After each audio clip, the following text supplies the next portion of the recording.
നമസ്കാരം. ഇന്നത്തെ സമഗ്ര വാർത്തകളുമായി ഉച്ചവാർത്ത ആരംഭിക്കുന്നു. ആദ്യം പ്രധാന വാർത്തകളിലേക്ക്. ഡീൽ ആരോപണത്തിൽ വാക്പോര് തുടർന്ന ഭരണ പ്രതിപക്ഷ നേതാക്കൾ. BJPയുമായി കൂട്ടുകെട്ടുണ്ടാക്കിയത് കോൺഗ്രസ് എന്നും 2016 നേമത്തെ BJPയുടെ ജയം ഡീലിന്റെ ഭാഗമെന്നും മുഖ്യമന്ത്രി പിണറായി വിജയൻ. ധാരണ CPMഉം BJPയും തമ്മിലെന്ന് ആവർത്തിച്ച് VD സതീശനും രമേശ് ചെന്നിത്തലയും.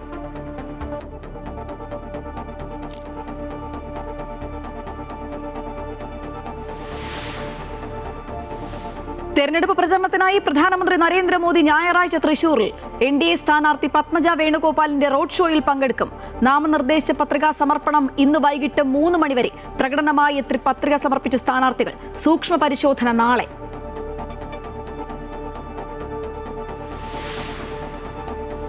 പശ്ചിമേഷ്യൻ സംഘർഷത്തിൽ പ്രധാനമന്ത്രി നരേന്ദ്രമോദി ഉച്ചയ്ക്ക് 2 മണിക്ക് പാർലമെന്റിൽ പ്രസ്താവന നടത്തും. വിഷയത്തിൽ രാജ്യത്തിന്റെ നിലപാട് വ്യക്തമാക്കും. ഓഹരി വിപണിയിൽ കനത്ത ഇടിവ്. ഡോളറിനെതിരെ രൂപയുടെ മൂല്യം 93 രൂപ 95 പൈസയായി താണു. സംസ്ഥാനത്ത് സ്വർണ്ണവില 2.5 മാസത്തെ ഏറ്റവും താഴ്ന്ന നിരക്കിൽ. 1 പവൻ സ്വർണത്തിന് ഇന്ന് കുറഞ്ഞത് 4360 രൂപ. ക്രൂഡ് ഓയിൽ വില ബാരലിന് $112 ഉയർന്നു.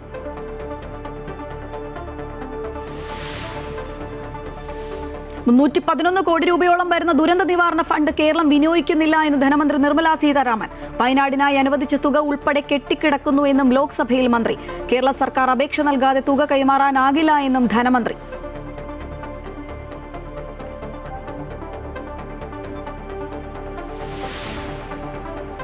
വെള്ളാപ്പള്ളി നടേശന് ആശ്വാസം. SNDP യോഗം ജനറൽ സെക്രട്ടറി സ്ഥാനത്ത് നിന്ന് വെള്ളാപ്പള്ളി അയോഗ്യനാക്കിയ ഹൈക്കോടതി ഉത്തരവ് ഡിവിഷൻ ബെഞ്ച് സ്റ്റേ ചെയ്തു.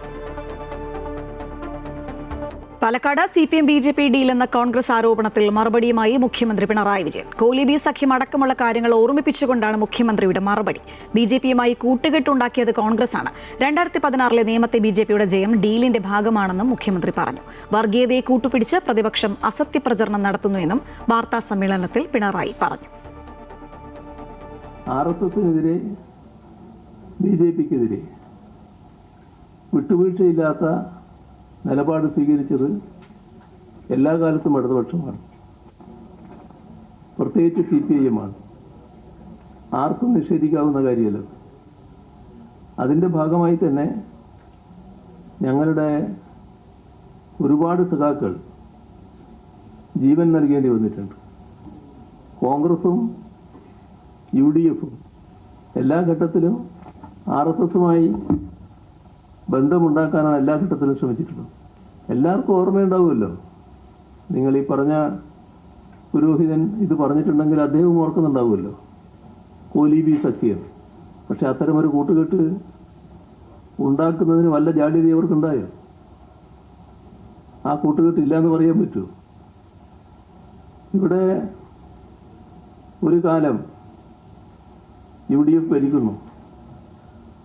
RSS നേതാവ് UDFിൻ്റെ മുഖ്യമന്ത്രിയെ ചൂണ്ടി പറയുകയാണ്, നിങ്ങൾ ആ കസേരയിരിക്കുന്നത് 41 മണ്ഡലത്തിൽ ഞങ്ങൾ നൽകിയ പിന്തുണ കൊണ്ടാണെന്ന് ഓർക്കണമെന്ന്. അതല്ലേ കോൺഗ്രസിൻ്റെ അനുഭവം?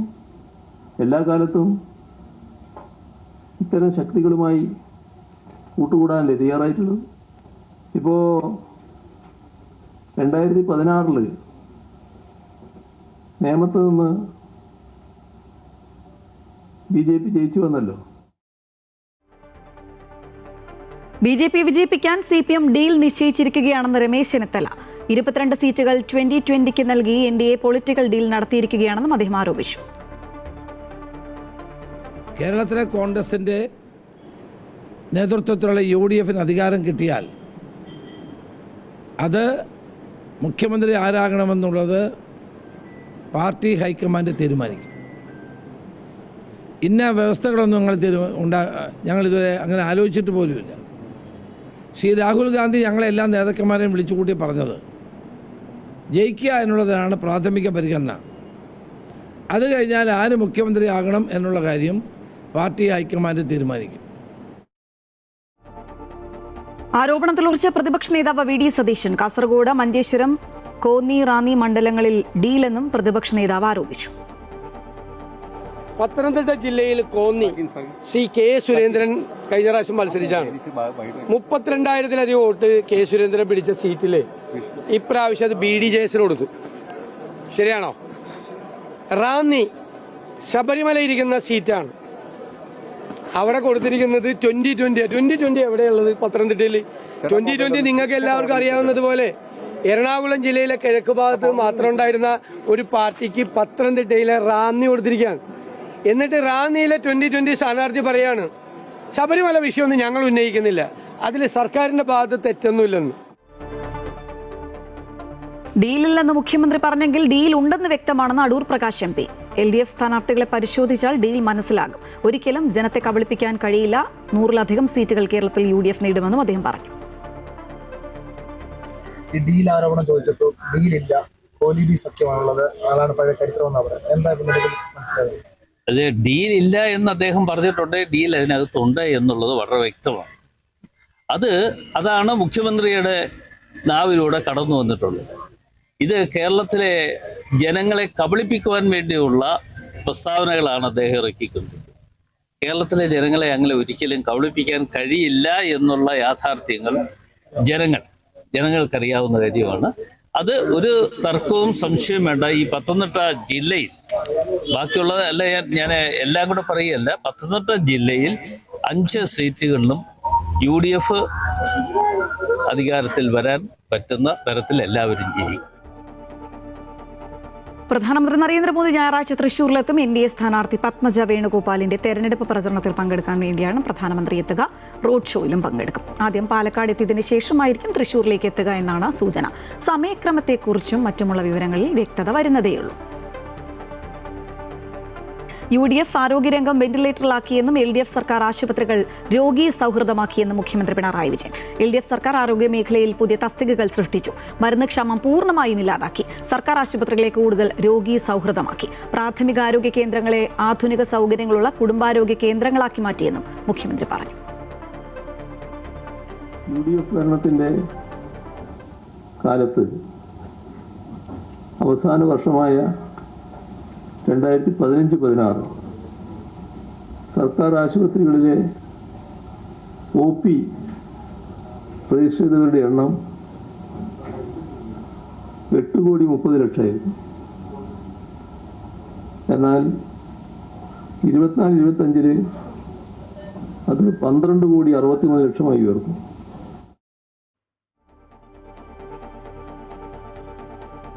ശബരിമല വിഷയത്തിൽ LDF സർക്കാർ കൃത്യതയോടെയാണ് നീക്കങ്ങൾ നടത്തിയതെന്ന് മുഖ്യമന്ത്രി. ഉണ്ണികൃഷ്ണൻ പോറ്റിയുടെ വെളിപ്പെടുത്തലോടെയാണ് കാര്യങ്ങൾ തുടങ്ങിയത്. അന്വേഷണം നടക്കുന്നതിനിടെ ഒട്ടേറെ പരാതികൾ വന്നുവെന്നും അദ്ദേഹം പറഞ്ഞു. CPM സംഘടനാ രീതി അനുസരിച്ച് തന്നെയാണ് നടപടിയെടുത്തുള്ളത്. ഞങ്ങൾ നടപടിയെടുക്കുന്നത് പിന്നെ മറ്റേതെങ്കിലും സംഘടന അനുസരിച്ചാണോ? ഞങ്ങളുടെ സംഘടനാ രീതി അനുസരിച്ചല്ലേ നടപടിയെടുക്കുക. അതിനകത്ത് നമ്മൾ കാണേണ്ടത് ഇവിടെ അന്വേഷണം നടന്നു. ഇവർ ചിലർ പ്രതികളായി, പറഞ്ഞ പത്മകുമാറടക്കമുള്ള ആളുകളും ജയിലിലായി. ആ ജയിലിലായ ഘട്ടത്തിൽ അതുമായി ബന്ധപ്പെട്ടുള്ള വിശദാംശങ്ങൾ വരേണ്ടിയിരുന്നു. കുറ്റപത്രം വരട്ടെ എന്ന് ഞങ്ങൾ കാത്തുനിന്നു. പക്ഷേ കുറ്റപത്രം വരാൻ വൈകി. പത്മകുമാറിന് ജാമ്യം കിട്ടി. ജാമ്യം കിട്ടിയ ഉടനെ ഞങ്ങൾ ചെയ്തത് അദ്ദേഹത്തെ എല്ലാ ഉത്തരവാദിത്വങ്ങളിൽ നിന്ന് മാറ്റി നിർത്തുകയാണ്. മാറ്റി നിർത്തിക്കൊണ്ടേ അന്വേഷണം നടക്കുകയാണ്. ഇപ്പോൾ അതിൻ്റെ ഭാഗമായിട്ടാണ് മറ്റു തീരുമാനങ്ങൾ ഉണ്ടാവുക. ഇപ്പോൾ ആ സ്ഥിതിയിലാണ് കിടക്കുന്നത്. മുഖ്യമന്ത്രി പിണറായി വിജയൻ പ്രസംഗിക്കുന്നതിനിടെ വീണ്ടും പണിമുടക്കി മൈക്ക്. ഇത് സാധാരണ പതിവാണ്. എൻ്റെ മുന്നിലുള്ള മൈക്കിനൊന്ന് പിണങ്ങിയാലേ ശരിയാകും. അതിപ്പോഴും ശരിയായിട്ടില്ലെന്നാണ് തോന്നുന്നത് എന്നായിരുന്നു ഈ സമയം മുഖ്യമന്ത്രിയുടെ പ്രതികരണം. സദസ്സിലും വേദിയിലും ഉണ്ടായിരുന്നവർ ഇതോടെ ചിരിയായി. തിരുവല്ലയിലെ LDF സ്ഥാനാർത്ഥി മാത്യു ടി തോമസിന്റെ പ്രചരണ പരിപാടി ഉദ്ഘാടനം ചെയ്ത് സംസാരിക്കവെയാണ് മൈക്ക് പണിമുടക്കി. എൻ്റെ മുമ്പിലുള്ള മൈക്കിനൊന്ന് പടങ്ങിയാലേ ശരിയാവും. ഇതിപ്പോൾ ശരിയായിട്ടില്ല എന്നാ തോന്നുന്നത്. ഇപ്പം ശരിയായോ? ഇല്ല.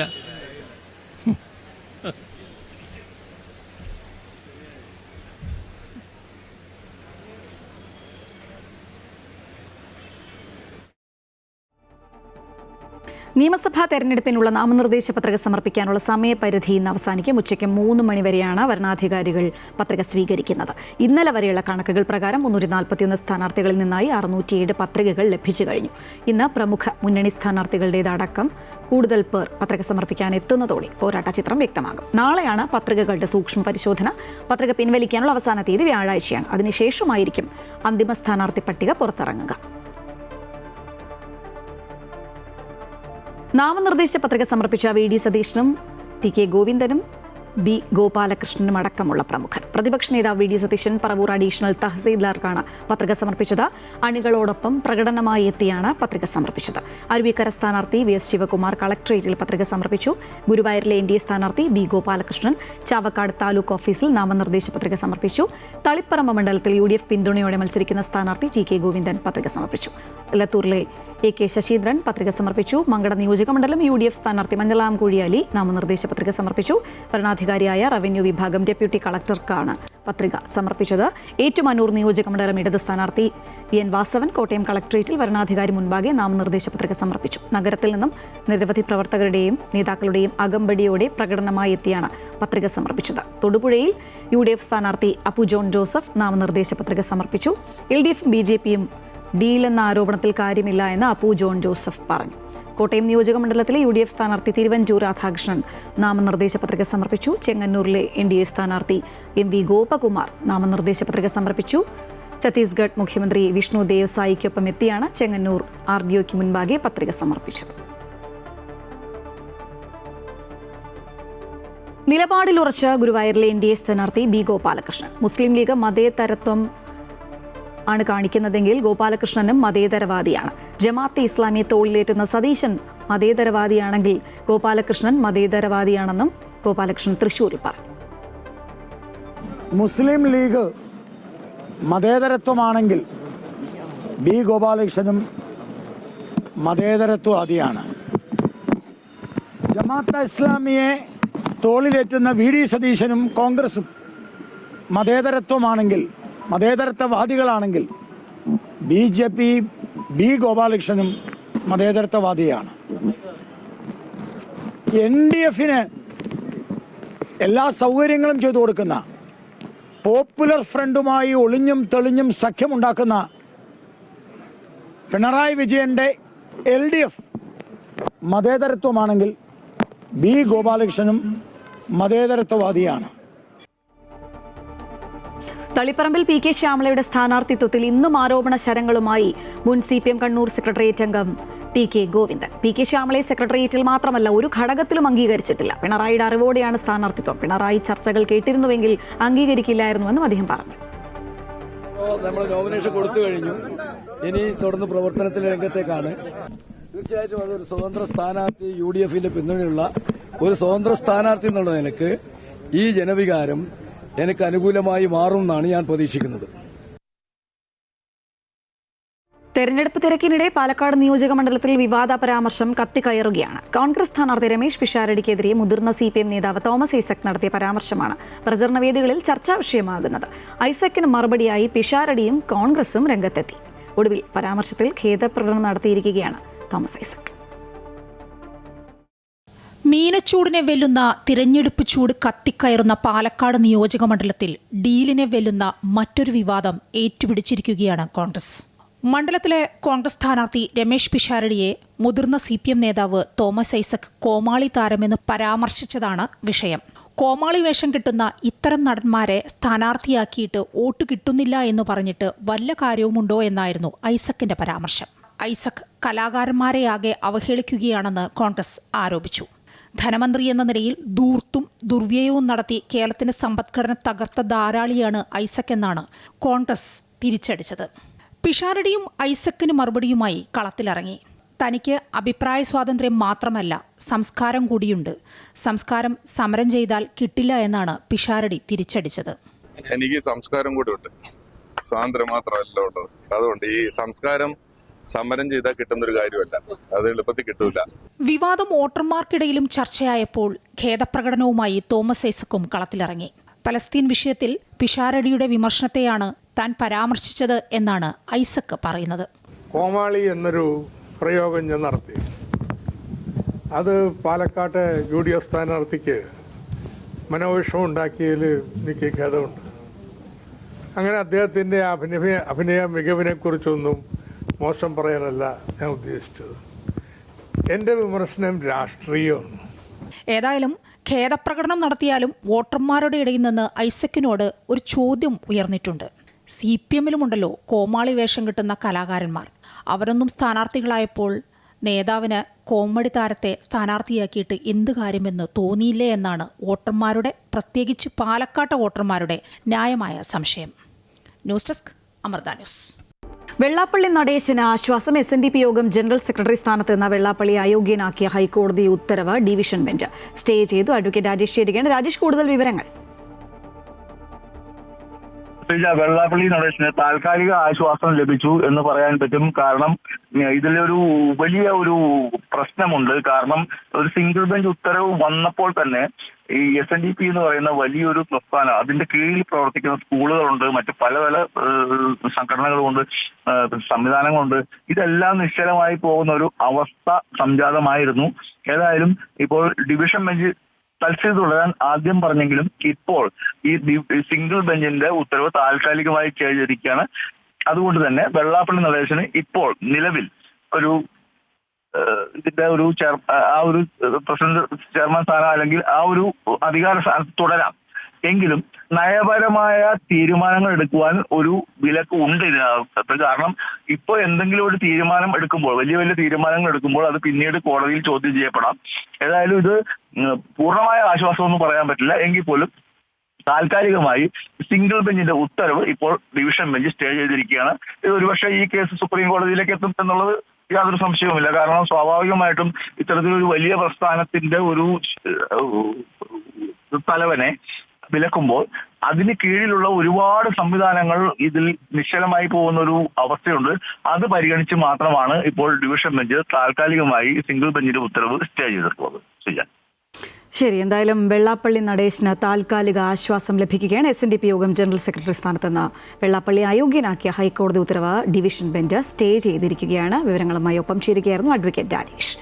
പശ്ചിമേഷ്യൻ സംഘർഷത്തിൽ പ്രധാനമന്ത്രി നരേന്ദ്രമോദി ഉച്ചയ്ക്ക് 2 മണിക്ക് പാർലമെന്റിൽ പ്രസ്താവന നടത്തും. വിഷയത്തിൽ രാജ്യത്തിന്റെ നിലപാട് വ്യക്തമാക്കും. വിവരങ്ങളുമായി ജിഷ്ണു കൃഷ്ണൻ ചേരുകയാണ്. ജിഷ്ണു, കഴിഞ്ഞ കുറച്ച് ദിവസങ്ങളിലായി പാർലമെന്റ് പ്രക്ഷുബ്ധമാണ്. അത് ഈ പശ്ചിമേഷ്യൻ സംഘർഷത്തിന്റെ ഭാഗമായി LPG ക്ഷാമം അടക്കമുള്ള വിഷയങ്ങൾ ഉന്നയിച്ചുകൊണ്ട് പ്രതിപക്ഷം ഉന്നയിച്ചതൊക്കെ നമ്മൾ കണ്ടതാണ്. എന്തായാലും നിർണായകമായ ഇടപെടൽ ഈ ഒരു വിഷയത്തിൽ മോദിജി നടത്തുന്നത് നമ്മൾ കണ്ടു കഴിഞ്ഞു. എന്തായാലും അദ്ദേഹം എന്താണ് പറയുന്നത് എന്ന് ഉറ്റുനോക്കിയല്ലേ രാജ്യം. ശ്രീജ, 2 മണിക്ക് ലോക്സഭയിൽ പ്രധാനമന്ത്രി നരേന്ദ്രമോദി പശ്ചിമേഷ്യൻ സംഘർഷവുമായി ബന്ധപ്പെട്ടുള്ള പ്രതികരണം നടത്തും. അതിൽ പ്രതീക്ഷിക്കാവുന്നത് ഒന്ന്, ഈ സംഘർഷവുമായി ബന്ധപ്പെട്ട് ഇന്ത്യ നയതന്ത്ര തലത്തിൽ സ്വീകരിച്ചിട്ടുള്ള നടപടികൾ. ഇതിനോടകം തന്നെ പ്രധാനമന്ത്രി ഇറാൻ പ്രസിഡന്റുമായി 2 തവണ, ഈ സംഘർഷം ആരംഭിച്ചതിന് ശേഷം 2 തവണ ടെലിഫോൺ സംഭാഷണം നടത്തിയിട്ടുണ്ട്. കൂടാതെ വിദേശകാര്യമന്ത്രി S ജയശങ്കർ വിവിധ വിദേശ രാജ്യങ്ങളിലെ വിദേശകാര്യമന്ത്രിമാരുമായി ആശയവിനിമയം നടത്തി. ഭാരതത്തിന്റെ നിലപാടുകൾ ഒപ്പം കൃത്യമായിട്ടുള്ള ആശയവിനിമയം നടത്തിയിട്ടുണ്ട്. അതുകൊണ്ട് പശ്ചിമേഷ്യൻ സംഘർഷവുമായി ബന്ധപ്പെട്ട് രാജ്യം സ്വീകരിച്ചിട്ടുള്ള, നയതന്ത്ര തലത്തിൽ സ്വീകരിച്ചിട്ടുള്ള നടപടികൾ, സുരക്ഷാ ക്രമീകരണങ്ങൾ, രാജ്യത്തെ ജനങ്ങളോട് പറയാനുള്ള കാര്യങ്ങൾ, ഇവയെല്ലാം പ്രധാനമന്ത്രിയുടെ വാക്കുകളിലുണ്ടാകും. പ്രത്യേകിച്ച് നിലവിൽ ഊർജ്ജ പ്രതിസന്ധി, കഴിഞ്ഞ ദിവസം പ്രധാനമന്ത്രി നരേന്ദ്രമോദിയുടെ അധ്യക്ഷതയിൽ തന്നെ പ്രതിരോധ മന്ത്രിയും ആഭ്യന്തരമന്ത്രിയും ധനമന്ത്രിയും ഉൾപ്പെടെ പങ്കെടുത്തിട്ടുള്ള മന്ത്രിസഭയുടെ ഉപസമിതി യോഗം ചേർന്നിരുന്നു. 3 മണിക്കൂറിലധികമാണ് ആ യോഗം നീണ്ടുനിന്നത്. അതിൽ പശ്ചിമേഷ്യൻ സംഘർഷവുമായി ബന്ധപ്പെട്ടുള്ള കാര്യങ്ങൾക്കൊപ്പം തന്നെ നിലവിൽ രാജ്യത്ത് ഊർജ്ജ പ്രതിസന്ധി ഇല്ല എന്നും,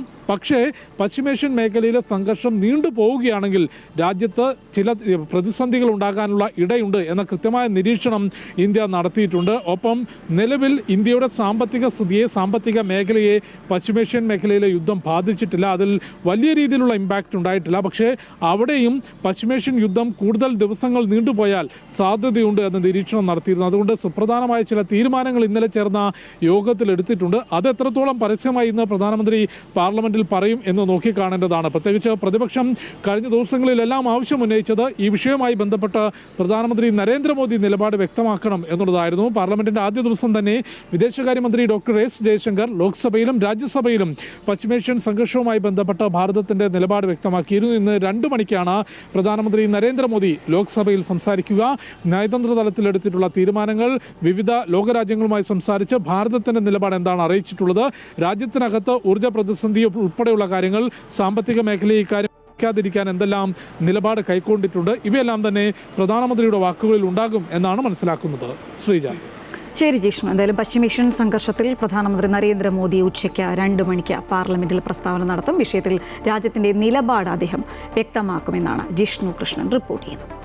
സ്വർണ്ണവിലയിൽ വൻ ഇടിവ്. ഗ്രാമിന് 545 രൂപയും പവന് 4360 രൂപയുമാണ് കുറഞ്ഞത്. 1 ഗ്രാം സ്വർണ്ണത്തിന് 12,835 രൂപയായി. 1 പവൻ സ്വർണ്ണത്തിന്റെ വില 1,02,680 രൂപയിലേക്ക് താഴ്ന്നു. ക്രൂഡ് ഓയിൽ വില ബാരലിന് $112 ഉയർന്നു. രാജ്യത്ത് ഓഹരി വിപണികളും ഇന്ന് കടുത്ത സമ്മർദ്ദത്തിലാണ്. നിഫ്റ്റി 500-ലധികം പോയിന്റ് ഇടിഞ്ഞ് 22,600 പോയിന്റിൽ വ്യാപാരം തുടരുമ്പോൾ സെൻസെക്സ് 1,600ഓളം പോയിന്റ് താഴ്ന്ന് 72,976 പോയിന്റിലാണ് വ്യാപാരം നടന്നത്. HDFC ബാങ്കിലെ നേതൃമാറ്റവുമായി ബന്ധപ്പെട്ട ആശങ്കകൾ ബാങ്കിംഗ് മേഖലയിലെ നിക്ഷേപകരുടെ ആശങ്ക വർദ്ധിപ്പിച്ചിട്ടുണ്ട്. പശ്ചിമേഷ്യയിലെ യുദ്ധ സാഹചര്യം മാറ്റമില്ലാതെ തുടരുന്നത് ധാതു ഖനന മേഖലയിലെ കമ്പനികളെയും ബാധിക്കുന്നുണ്ട്. വ്യാപാര തുടക്കത്തിലെ വൻ ഇടിവിൽ രൂപ. അമേരിക്കൻ ഡോളറിന്റെ മൂല്യം 96 രൂപ 83 പൈസയിലെത്തി. എണ്ണവില വർധനയും വിദേശ നിക്ഷേപകർ കൂട്ടത്തോടെ പിൻവാങ്ങുന്നതുമാണ് രൂപയ്ക്ക് തിരിച്ചടിയാകുന്നത്. രൂപയുടെ മൂല്യം ഇടിഞ്ഞതോടെ വിദേശ ധനകാര്യ സ്ഥാപനങ്ങൾ ഇന്ത്യൻ ഓഹരി വിപണിയിൽ നിന്ന് വൻതോതിൽ നിക്ഷേപം പിൻവലിക്കുകയാണ്. ദുരന്ത ലഘൂകരണത്തിന് അനുവദിച്ച പണം പോലും കേരള സർക്കാർ ഇതുവരെ വാങ്ങിയില്ല എന്ന് കേന്ദ്രമന്ത്രി നിർമ്മല സീതാരാമൻ.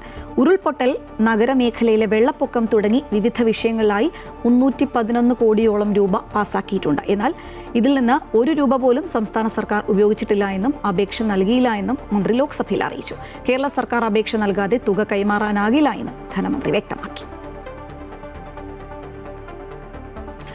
ജമ്മു കശ്മീരിൽ നൌഗാം ഉൾപ്പെടെ വിവിധ സ്ഥലങ്ങളിൽ NIA റെയ്ഡ്. ഡൽഹി ചെങ്കോട്ട സ്ഫോടന കേസുമായി ബന്ധപ്പെട്ടാണ് ഇന്ന് പുലർച്ചെ മുതൽ NIA പ്രത്യേക സംഘം പരിശോധന നടത്തിയത്.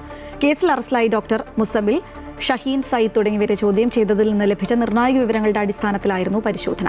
ഫരീദാബാദ്, ജമ്മു കശ്മീർ എന്നിവിടങ്ങൾ കേന്ദ്രീകരിച്ചാണ് ചെങ്കോട്ട സ്ഫോടനത്തിന്റെ ഗൂഢാലോചനയും ആസൂത്രണവും നടന്നതെന്ന് NIA കണ്ടെത്തിയിരുന്നു. മൈസൂരിൽ വാഹനാപകടത്തിൽ 4 മലയാളികൾ മരിച്ചു. കോഴിക്കോട് നിന്ന് ബംഗളൂരുവിലേക്ക് പോവുകയായിരുന്ന സ്വകാര്യ സ്ലീപ്പർ ബസ്സാണ് അപകടത്തിൽപ്പെട്ടത്. മൈസൂരു എക്സ്പ്രസ് ഹൈവേയിൽ ചന്നപട്ടണത്താണ് അപകടം. ബസ് ഡിവൈഡറിലേക്ക് ഇടിച്ചു കയറുകയായിരുന്നു. കൊയിലാണ്ടി സ്വദേശി 22 വയസ്സുള്ള മുഹമ്മദ് ഫർഹാൻ, 45 വയസ്സുള്ള റഫീസ്, റഷീദ്, മഹി സ്വദേശി 27 വയസ്സുള്ള സാക്കിർ എന്നിവരാണ് മരിച്ചത്. മറ്റ് യാത്രക്കാർക്ക് നിസാരമായ പരിക്കേറ്റു. ഡ്രൈവർ ഉറങ്ങിപ്പോയതാണ് അപകട കാരണമെന്നാണ് പോലീസ് പറയുന്നത്. മൃതദേഹങ്ങൾ ചന്നപട്ടണ സർക്കാർ ആശുപത്രിയിലേക്ക് മാറ്റിയിട്ടുണ്ട്. കോഴിക്കോട് സ്വകാര്യ ബസ് നിയന്ത്രണം വിട്ട് വീട്ടുമുറ്റത്തേക്ക് ഇടിച്ചു കയറി. ഫറൂഖ് കോളേജ് അഴിഞ്ഞില്ലത്താണ് സംഭവം. അഴിഞ്ഞിലം സ്വദേശി മേത്തൽത്തൊടി പ്രദീപിന്റെ വീട്ടിലേക്കാണ് ബസ് ഇടിച്ചു കയറിയത്. ബസ്സിൽ യാത്രക്കാരുണ്ടായിരുന്നില്ല. ഡ്രൈവർക്ക് നിസാര പരിക്കേറ്റു.